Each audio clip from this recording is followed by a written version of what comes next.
Hey everybody, it's Eddie J on Crypto. Hope you're having a good one. Wow. I had so much to get through the Crypto Minute. I was trying to talk fast the whole nine. Couldn't make it. Could not make it. There's so many points that we need to cover. So let's start off with Chainlink. Let's start off with Chainlink. Why am I starting off with Chainlink? Well, because Australia's ANZ Bank has decided that, yeah, they're going to join Project Agora and they're going to work with Chainlink to link real world with the digital world. Yeah, but that's not a small thing. It's huge. It's a Project Agora, no, Project Guardian. I think it's Project Guardian. I might have to look that one up because it's absolutely nuts how that's actually working out. Give me a second. I actually have the link where I got the story. No, wrong one. No, that's not what I wanted for Christmas. ANZ Chainlink. I think it's Project Guardian. Yep. They joined Project Guardian. That's not small. And then brought in Chainlink to help them do it. Wow. When everybody looks at me and they say, "Oh, well, Chainlink's not doing anything, blah blah blah blah blah blah." Chainlink is doing a hell of a lot. It's the world's largest oracle. So that leads into this next thing about XRP. There's a report out saying that the biggest or one of the biggest competitors to Swift is actually XRP. So why would Ripple work with Swift? Do you see why there's so much controversy there? If they did wind up working together, that would just be insane. It would be absolutely insane. But you can see how XRP is going one direction and Chainlink is going another direction and Swift is going with Chainlink. Because they're doing that whole tokenization thing. Chainlink also has that whole CCIP thing. That's one of the reasons why Swift was slow to react, but they are reacting. They were slow to react to crypto, but now they're reacting. I'm telling you, Chainlink is gonna see the boom over this. They're absolutely going to enjoy the boom over this. And I'm sitting back and I'm all for it. You know why? Because I keep DCAing into Chainlink. I think that's the best thing that I can do is continue just going into Chainlink, right? There are certain ones that I DCA into that have certain slots, and that's how I move. What's next up? Binance secures a full-blown digital trading license in Kazakhstan. I know it sounds crazy. You're sitting there going, who cares about Kazakhstan? It's because I keep telling you guys. Crypto is global. Crypto is stateless. So if you have a region that's being introduced to crypto in a major financial way, well, here's Binance, the world's biggest centralized exchange. That's another region being introduced to crypto. So I'm just saying, there's a whole reason behind making sure that you pay attention to news around the world, and that is a perfect reason why. That's going to grow a lot. Shiba Inu partners with this company called Zama. Zama does a lot of work in the privacy and security space, and they're doing it for Shibarium. I'm sitting back and I'm telling you guys, stop evaluating Shiba Inu as if it is a meme coin. Start looking at its infrastructure. Start looking at its ecosystem. Far beyond what most people think. If you want to look at a meme coin, go look at Doge. You want to look at a real coin with a real ecosystem, with real use cases, Shiba Inu. And I think it's going to explode. Oh man, I think it's going to explode. Federal Reserve Chair Jerome Powell comes down and says, hey, all you people that are thinking about, another 50 basis point move, yeah, probably not going to happen. We have no set, path forward for the next, cut range or when that date's going to be. However,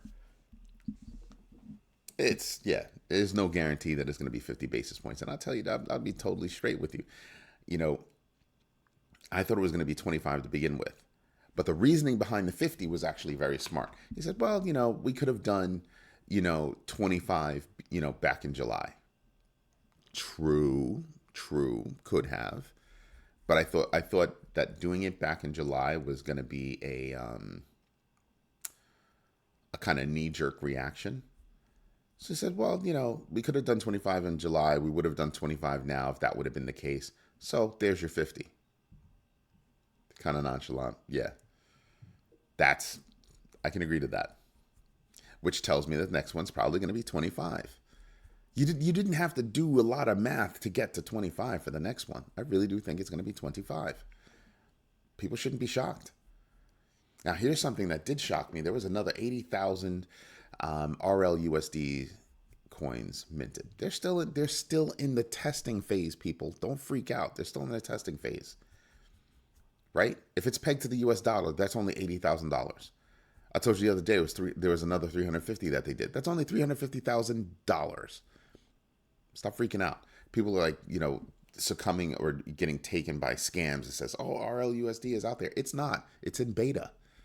The company said it's in beta, so stop falling for these scams. When I hear people falling for scams like that, I just go, you have not done your own research. You should do your own research before you even think about investment. In anything. But most people don't. They just dive in head first and then wonder why they hit the rock.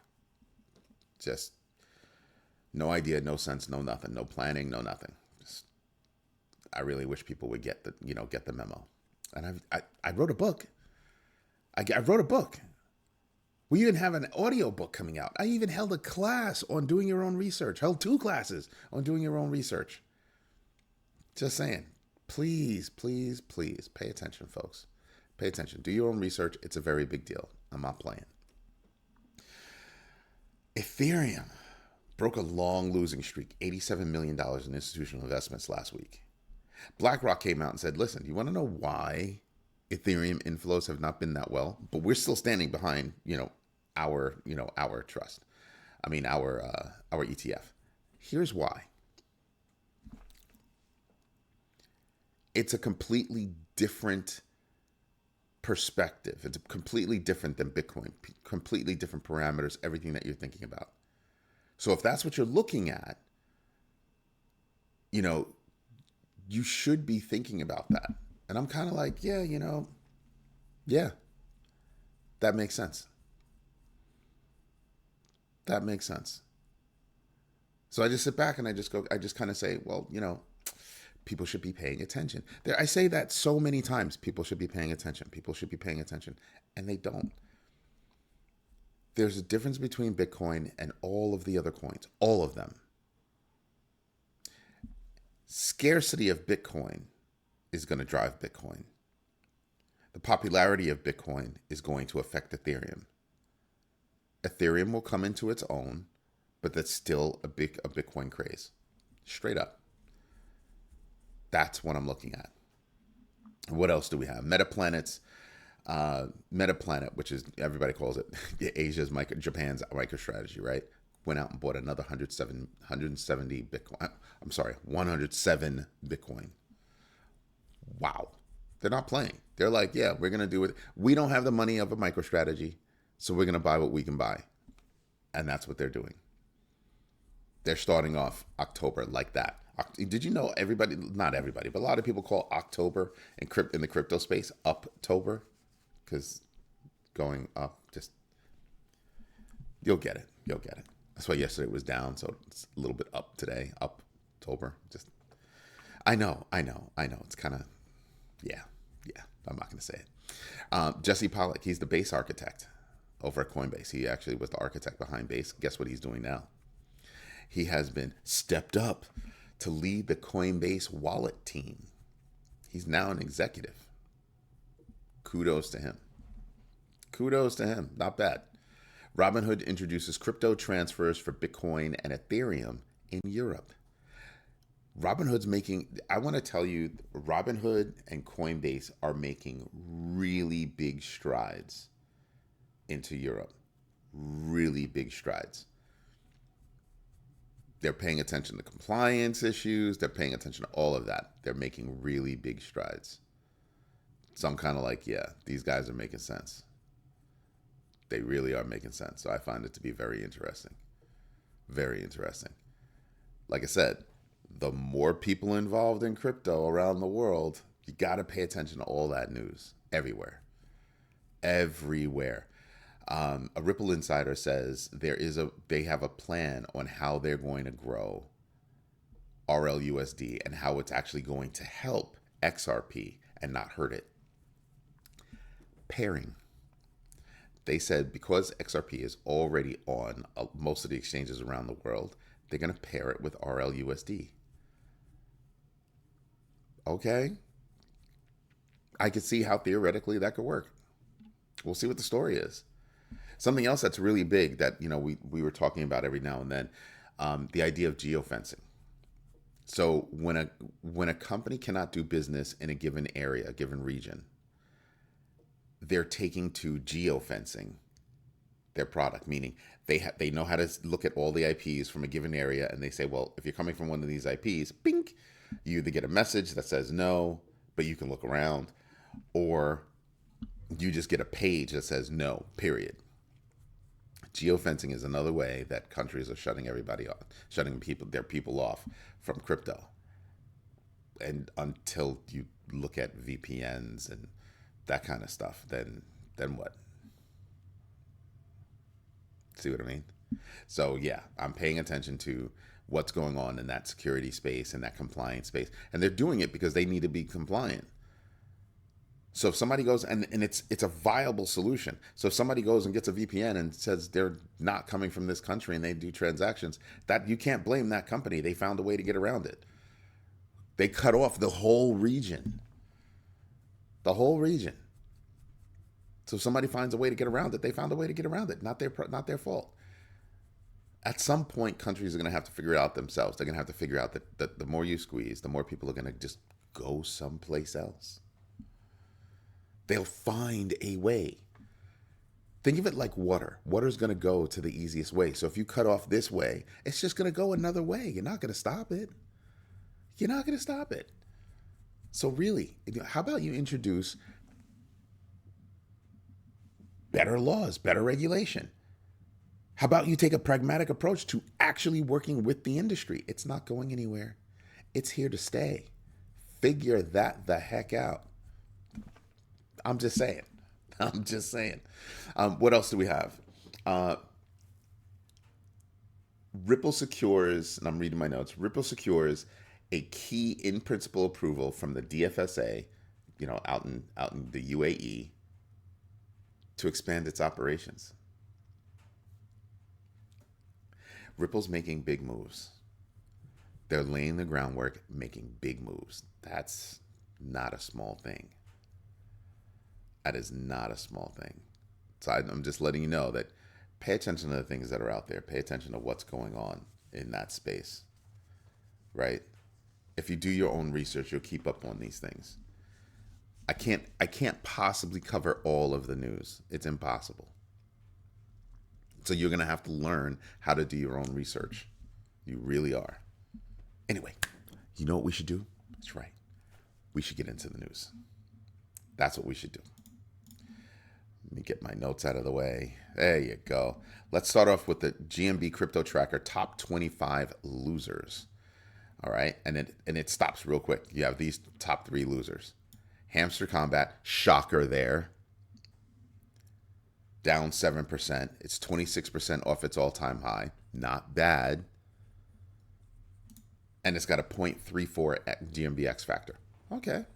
All right. I'm not paying attention to anything else.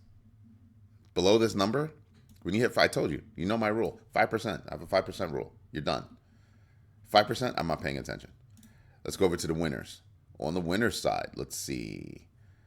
Nero up 10%, has a GMBX factor of 0.16. It's a brand new coin. Beam up 10%, has a GMBX factor of 1.14x, 53% off its all-time high. Makes sense. Dog with Hat down up 9%, 8.88x. Sui up 9%. Again, this is from drops from yesterday, so take it with a grain of salt. But between then and now, 24-hour period, it's up 9%. GMBX factor of 0.15x. Woof! It's only 13% off its all-time high. Phantom 8%, 3.61x. Do I think it can make its, its all-time high again? Yeah, I do. Yeah, I could see that. Bonk up 8%, 0.78x GMBX factor. Who else is up? Helium is up. GMBX factor 5.81x. Do I think it can make it? I think there's a chance it can make it. Here's why. They're doing a lot, especially in the mobile space. So they'll wind up having a lot of news. That's what I'm thinking. So we'll see what's up with that. Injective, 6%, and this is the last one.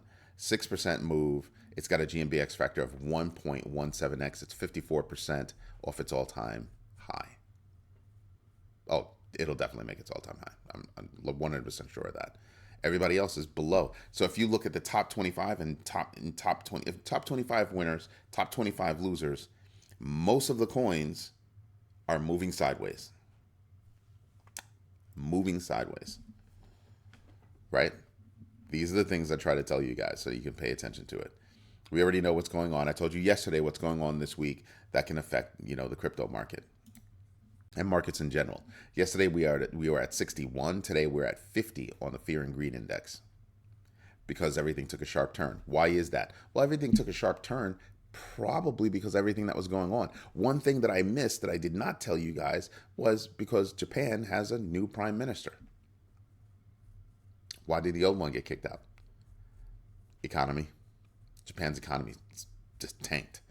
So what are you expecting from Japan? The same thing that we got from China is what I'm expecting. Then what am I expecting for countries in Europe? I'm expecting the same thing. Liquidity, injection, money printing. That's what I'm expecting. That's literally what I'm expecting. Then DeFi Llama, not really a change. Actually, it's gone up a little bit. $96.634 billion in total value locked. Not bad at all. Not bad. You see that upswing right there? This is what I'm talking about. Right here. So yes, it broke the 200-day moving average. Up, down, up. I think it's going to wind up coming back up above the 200-day moving average. I think October is going to be a lot of fun, folks. I really do. I really do. Then when you look at the big board, you can see where there are a lot of things that are up. Still, there's nothing here that I would not put my fingers on. Everything here, there's a lot of stuff here. That's why I use a GMBX factor to kind of give me an idea about where should I be putting my money first. I have a lot of choices here, but where should I be putting my money first? Sui's making a lot of moves. So we could see some money. I mean, obviously, we already know I'm going to do Bitcoin. I'm going to do Ethereum. I'm going to do BCH. I'm going to do Cardano. Maybe some Sol. But then I start scratching my head. Should I get some XRP? Should I get some Sui? Should I get some Aptos? Not getting Aptos. Should I get some Pepe? Should I get some SHIB? Yes, I'm going to get some SHIB. Look at where SHIB is now. Look at its all-time high. And I'm absolutely expecting it to blow through its all-time high. So should I get some SHIB? Heck to the yeah. Heck to the yeah. I'm telling you, that's where I'm at. Should I muck around with stacks? Not sure yet. I have to look at the numbers. Looking at the numbers straight across, I kind of sit there and I kind of go, yeah, it's not so bad. It's not so bad. You scroll down and you just see, well, you got things like XRP doing well, but year to date, it's still only up 3%. When you look at Ethereum, it's still only up 15.59%. Meanwhile, Bitcoin is up 51% year to date. Just saying. BNB, 85% year to date. Solana, 54% year to date. So there are places where you can actually see yourself making some money. And you can kind of figure it out. That's why I'm sitting back and I'm kind of saying, yeah, we could do something with this. I mean, remember, Solana's not a bad call. It'll absolutely make its all-time high. Its all-time high. It's off by $102. All right. Even if you call it 183. All right, great. 103. Great. 260 was its all-time high. Yeah, it'll blow through that. Not a problem. Easy peasy. It'll blow through that. Cardano, I think, will do well. It's 35% off its all-time high. I mean, 35% off it. Yeah, 35% off its all-time high. And I'm sitting back and I'm going, I think Cardano's going to do it. Shiba Inu up 78% year to date. Oh, and what I meant by Cardano 35%, year to date, it's down 35%. My bad. Apologize for that. But yeah, I'm looking at these things and I'm saying, yeah, there are movers right here that can really see things happen.